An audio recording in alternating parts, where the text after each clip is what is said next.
देखिए, सबसे पहली बात तो ये है कि जो कोरोना की जो महामारी सारे हिंदुस्तान में फैली हुई है, इजाज़त लेकर के सिर्फ अक़लियतों के लिए आई नहीं।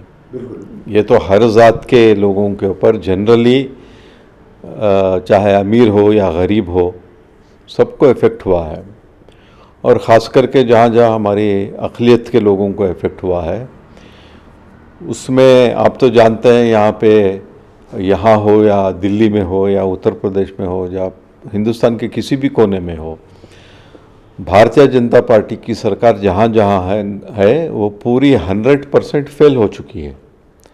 इवन सेंट्रल गवर्नमेंट, जिसे हम दिल्ली की सरकार कहते हैं, वो भी फेल हो चुकी है। और यहाँ कर्नाटक में भी बुरी तरह से फेल हो चुकी है। अब ये जो लॉकडाउन हुआ है, भारतीय जनता पार्टी की सरकारें जो काम कर रही हैं उसके वजह से ये वबा कम नहीं हो रही है, मगर जो लॉकडाउन किया, जो लोग कोऑपरेट किए इसके लिए, ये एक वजह है जो कम होते आई है। इसमें सरकार का कोई वो नहीं है। सर, इसमें इनकार नहीं किया जा सकता कि सरकार का ताउन जो है जिस तरीके से होना चाहिए था उस तरीके से नहीं हुआ, लेकिन एज ए अपोजिशन और अक़लियतों के तबक़े जो है काफ़ी करीब तबक़ा है अक़लियतों में, सचर कमेटी रिपोर्ट भी ये बताती है। तो आप अपोजिशन और अक़लियतों की शोबे में रहने के लिए, अक़लियतों के लिए आपने क्या किया?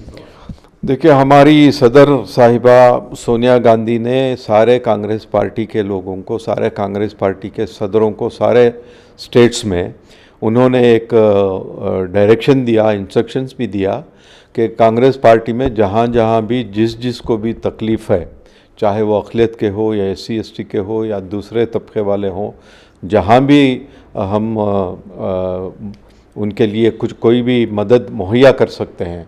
मिसाल के तौर पे जिन लोगों को खाना नहीं मिलता उनके लिए खाने का इंतज़ाम हो, दवाइयाँ नहीं ले सकते उनकी दवाइयों का इंतज़ाम हो, बेड्स का इंतज़ाम हो, ऑक्सीजन का इंतज़ाम हो, सब लोग कर रहे हैं। कांग्रेस पार्टी इन जनरल, आप अगर रिपोर्ट लेना तो ले सकते हैं कि कर्नाटक के हर एक डिस्ट्रिक्ट में DK शिव कुमार साहब, जो हमारे सदर साहब हैं, उनके डायरेक्शंस पे हर एक डिस्ट्रिक्ट में ज़मीनी सतह पे उतर के कांग्रेस पार्टी वाले काम कर रहे हैं।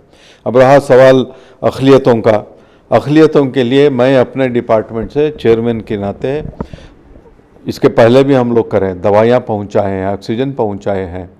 और हमारे अक़लियतों के NGOs हैं, बहुत से NGOs फुटपाथ पे उतर के काम कर रहे हैं, ज़मीनी सतह पर उतर कर बहुत से लोगों की मदद की है। और इन लोगों ने सिर्फ माइनॉरिटीज़ की या अक़लियतों की नहीं, जो दूसरे समाज के लोग हैं उनको भी मदद किया है।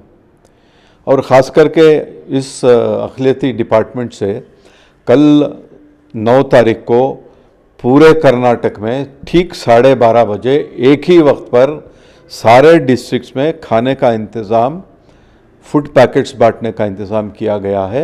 वो कल आप रिपोर्ट ले सकते हैं। फ्रेजर टाउन में होगा, फिर बेंगलोर नॉर्थ में फ्रेजर टाउन में होगा, बेंगलोर सेंट्रल में HBR में होगा, और वैसे ही शायद पद्मनाभ नगर या दूसरी जगह पे बेंगलोर साउथ में होगा। इसी तरह से पूरे ज़िलों में हो रहा है। ये खाना किट बांटने की हम वो करें। इसके साथ में हमारी ये कोशिश है कि इस वबा को ख़त्म करना है तो एक ही इलाज है, वो वैक्सीनेशन और डिस्टेंस मेंटेन करना और मास्क पहनना।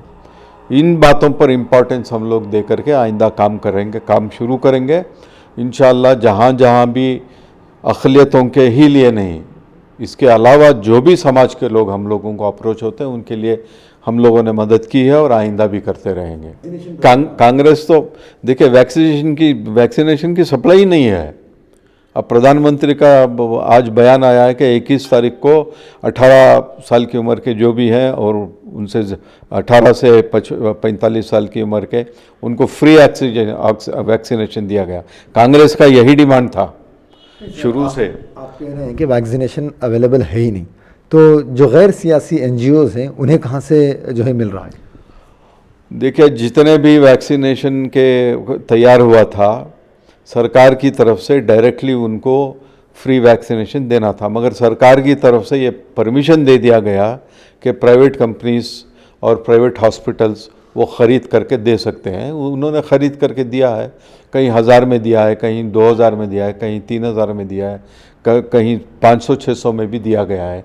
मगर हमारा डिमांड उसको देखते हुए था कि सरकार की तरफ से फ्री वैक्सीनेशन हो, और ये अब शायद कोशिश चल रही है इसकी अब।